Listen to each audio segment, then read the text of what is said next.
L'histoire inspirante d'Anne, une femme de foi et de persévérance.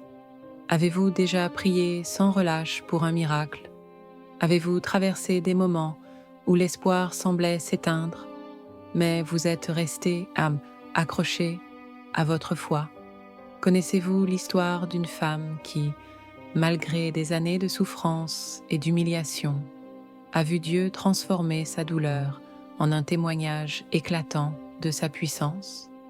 Aujourd'hui, nous allons plonger dans la vie d'Anne, une femme remarquable mentionnée dans le premier livre de Samuel. Cette histoire n'est pas seulement celle d'un miracle, mais aussi une leçon pour tous ceux qui se battent contre l'adversité.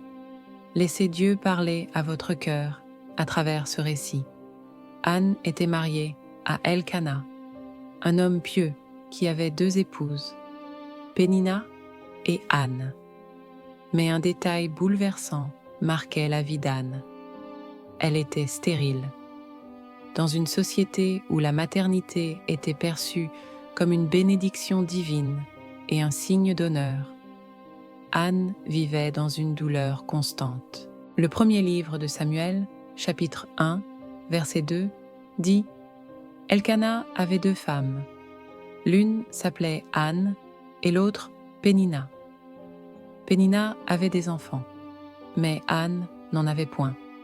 Pénina, qui avait des enfants, ne cessait de tourmenter Anne avec des paroles cruelles, la rabaissant pour sa stérilité. Cette rivalité rendait chaque jour plus difficile pour Anne. Que fait Anne face à cette douleur? Se détourne-t-elle de Dieu? Non, au contraire, elle s'approche de lui avec une ferveur exceptionnelle. Chaque année, Elkana et sa famille montaient au sanctuaire de Silo pour adorer l'Éternel et offrir des sacrifices. C'est là qu'Anne, écrasée par son fardeau, prit une décision audacieuse. Dans le premier livre de Samuel, chapitre 1, verset 11, il est écrit « Elle fit un vœu en disant « Seigneur des armées, si tu daignes regarder l'affliction de ta servante, si tu te souviens de moi et n'oublies point ta servante, et si tu donnes à ta servante un fils, je le consacrerai à l'Éternel pour tous les jours de sa vie. » Anne pria avec tant d'intensité qu'Élie, le prêtre, pensa qu'elle était ivre. Mais elle répondit « Non, mon Seigneur, je suis une femme qui souffre en son cœur. Je n'ai bu ni vin, ni boisson enivrante, mais je répandais mon âme devant l'Éternel. » Premier livre de Samuel, chapitre 1, verset 15. Le Seigneur entendit la prière d'Anne. Peu de temps après, elle conçut un fils, qu'elle nomma Samuel, ce qui signifie « Dieu a entendu ». Le premier livre de Samuel, chapitre 1, verset 20, déclare « Lorsque le temps fut accompli, Anne devint enceinte, et elle enfanta un fils. Elle lui donna le nom de Samuel, car, dit-elle, je l'ai demandé à l'Éternel. » Mais ce n'est pas tout. Fidèle à son vœu, Anne rendit Samuel à l'Éternel. Une fois l'enfant sevré, elle l'amena au sanctuaire de Silo pour qu'il soit consacré au service de Dieu. Quelle foi extraordinaire! Après avoir tant désiré cet enfant, Anne était prête à le remettre entre les mains de Dieu, témoignant d'une confiance totale en lui. Anne ne s'arrêta pas à son acte d'obéissance. Elle exprima sa reconnaissance à Dieu à travers un magnifique cantique de louange.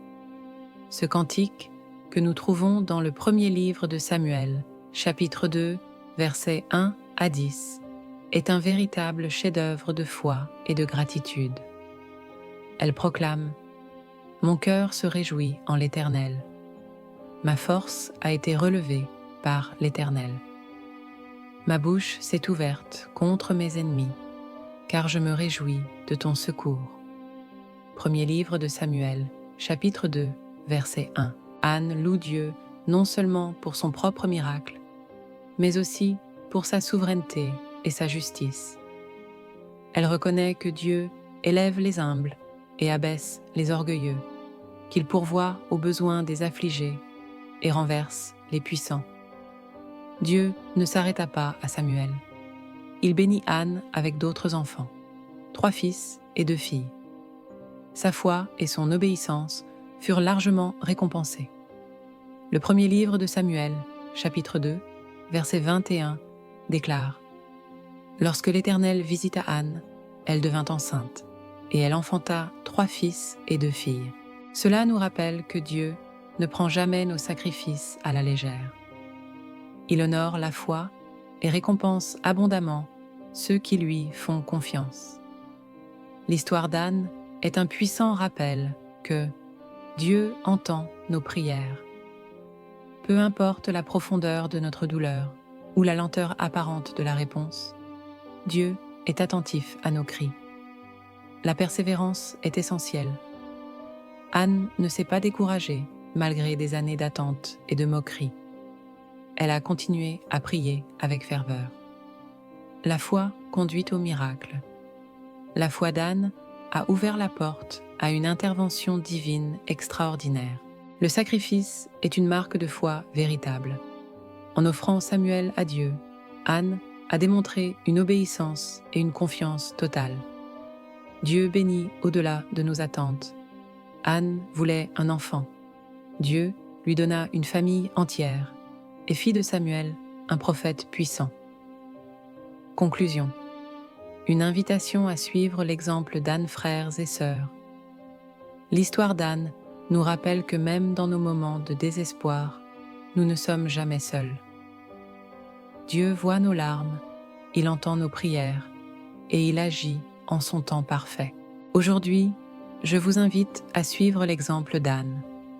Priez avec foi, même lorsque tout semble perdu.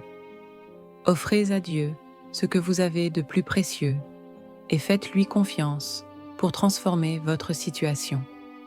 Si cette prédication a touché votre cœur, partagez ce message avec ceux qui pourraient en avoir besoin. N'oubliez pas de vous abonner à notre chaîne Parcours de la connaissance. Activez la cloche pour recevoir des notifications et laissez un commentaire pour partager votre expérience ou votre prière. Ensemble, grandissons dans la foi et la connaissance de la parole de Dieu. Que le Seigneur vous bénisse abondamment.